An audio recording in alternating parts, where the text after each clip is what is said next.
What aspect of our life is in accordance with the sunnah of Rasulullah sallallahu alayhi wasallam? When we eat, is that accordance with the sunnah of Rasulullah? When we get married, the time for marriage, is that in accordance with the sunnah of Rasulullah? Our transactions, are they in accordance with the teaching of Rasulullah? Our lifestyle, are we adopting the simple life that Nabi Kareem sallallahu alayhi wasallam chose to live?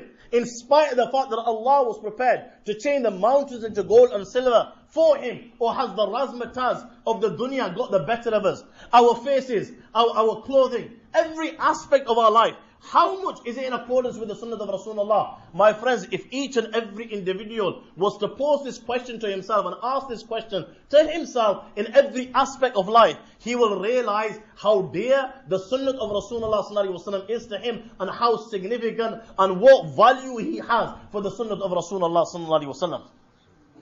It is sad to say some of us are so weak, and I'm talking about the religious ones here, I'm not talking about the ones that don't even practice, that when we actually realize a particular thing in Islam does not hold the status of a fard, does not hold the status of a wajib, it's not something compulsory, but it holds the status of a sunnah. My friends, this is our green light for actually to leave that particular thing. Why? Because it's only the sunnah of Rasulullah sallallahu alaihi wasallam.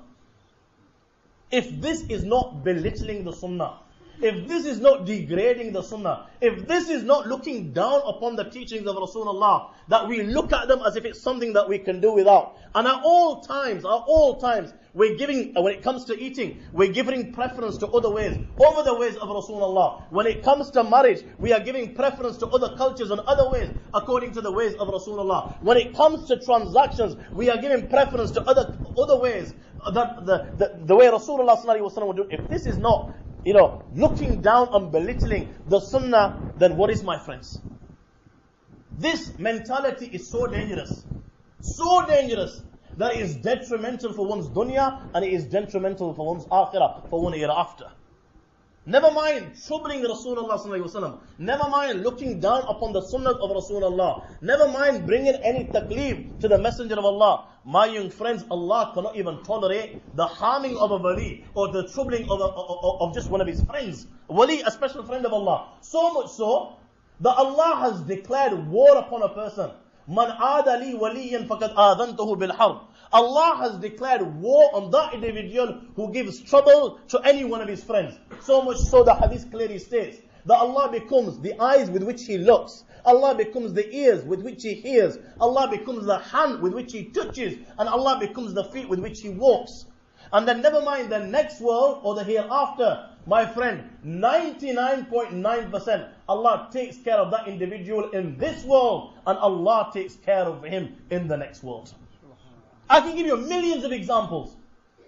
Whoever Allah declares war upon, what do you think is the ending of such an individual? Allah 99.9% takes care of that individual in this world, and the person that Allah, can you imagine that for that person who Allah doesn't even wait to punish in the next world, what will become of that individual that Allah is taking care of him in this world, and what will Allah do to him in the next world? Many stories come to mind, many hadiths come to mind.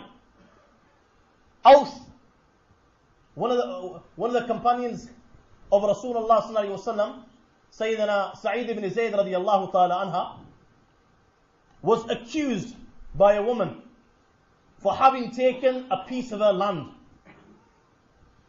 The case is presented to Marwan, and Sayyidina Sa'id ibn Zayd, who was from amongst the Ashra Mubashara, he was from amongst those 10 companions who received glad tidings from Rasulullah sallallahu alaihi wasallam of paradise. And here, a woman, I think by the name of Amra binti Aus, was accusing Sayyidina Zayd of having taken a piece of her land.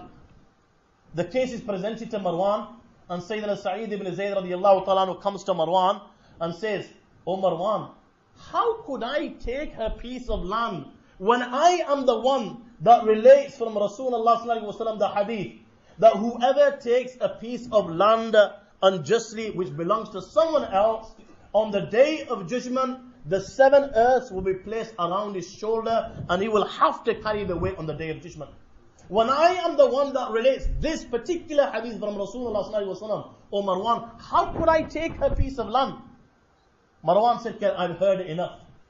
But Sayyidina Sa'id ibn radiyallahu ta'ala was troubled so much That, my friends, he raises his hand and he makes dua to Allah. Oh Allah, if this woman is lying, I beg you, blind her. And then the second, oh Allah, give her death in that piece of land which she accuses me of having taken.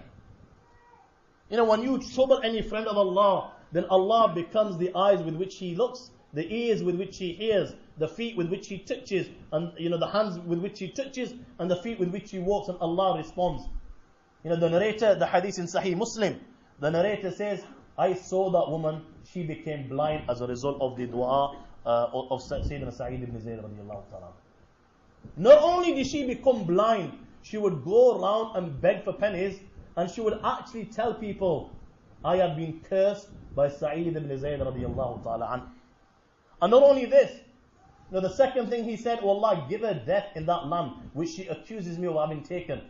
The narrator says one day she was walking in that very piece of land which she accused Sayyidina Zayd of having taken. She was walking in that piece of land. She was blind, not realizing there was a well in front of her. She fell and died inside that piece of land. The story of Sayyidina Sa'd radiallahu ta'ala comes to mind, the uncle of Rasulullah sallallahu alayhi wa sallam. In the reign of Sayyidina Umar radiallahu ta'ala anhu, Sayyidina Sa'd was the governor of Kufa. On one occasion, somebody wrote to Sayyidina Umar Farooq radiallahu ta'ala anhu, who was the Muslim leader at the time, accusing Sayyidina Sa'd of not leading the prayer like Nabi Kareem sallallahu alayhi wa sallam would do. Now, soon as Sayyidina Umar radiallahu ta'ala anhu received this letter, immediately, Sayyidina Umar was a very firm man. Immediately, Sayyidina Sa'd was replaced by Sayyidina Ammar ibn Yasir radiallahu ta'ala anhu, and he was called all the way to Madinatul Munawwara to explain himself. Now Sayyidina Sa'd radiallahu ta'ala anhu comes to Madinatul Munawwara, and Sayyidina Umar radiallahu ta'ala anhu asks him with regards to this allegation that is made against him. And Sayyidina Sa'd radiallahu ta'ala anhu says, O Umar, I swear by Allah, I lead the prayer just like Rasulullah sallallahu alaihi wasallam would lead in a 4 rakat prayer. I lengthen the first 2 rakats and I shorten the last 2 rakats. And this is exactly like our beloved Prophet Muhammad sallallahu alaihi wasallam would do. Sayyidina Umar radiallahu ta'ala anhu said, ذَلِكَ ظَنُّ بِكَ يَا أَبَا إِسْحَاقٍ. O Abu Ishaq, and this was the title of Sayyidina Sa'd. Yo Abu Ishaq, this is exactly what I thought you would be doing. Meanwhile, Sayyidina Umar radiallahu ta'ala anhu sent a delegation all the way to Kufa to make some inquiries. Now this delegation, when it got to Kufa, they began to ask with regards to, the personality of Sa'd and what type of a governor he was. Now every masjid they went to, people would have nothing but praise for Sayyidina Sa'd radiallahu ta'ala anhu, except for one masjid. It was the masjid of Banu Abbas. And a man by the name of Usaqa ibn Qatada, he stood up and said, now that you're asking, let me tell you.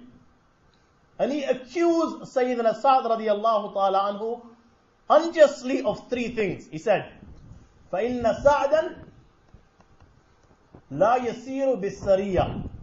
Number 1. وَلَا يُقْسِمُ بِالسَّوِيَّةِ. Number 2. And وَلَا يَعْدِلُ فِي الْقَضِيَّةِ. Number 3. 3 things they accuse him. Number 1, Sayyidina Sa'd loves his life too much that he doesn't go for jihad. Number 2, when it comes to distributing the mali ghanimat, the booty, he is very unjust. And number 3, he is very unjust in his rulings and his decisions. These were accusations made against Sayyidina Sa'd radiallahu ta'ala anhu. Sayyidina Sa'd radiallahu ta'ala anhu was so hurt by this, he raised his hands and he made dua to Allah. By the way, Sayyidina Sa'd was mustajabu da'wah. He was from amongst the few that whenever he asked Allah for anything, Allah did not delay in responding.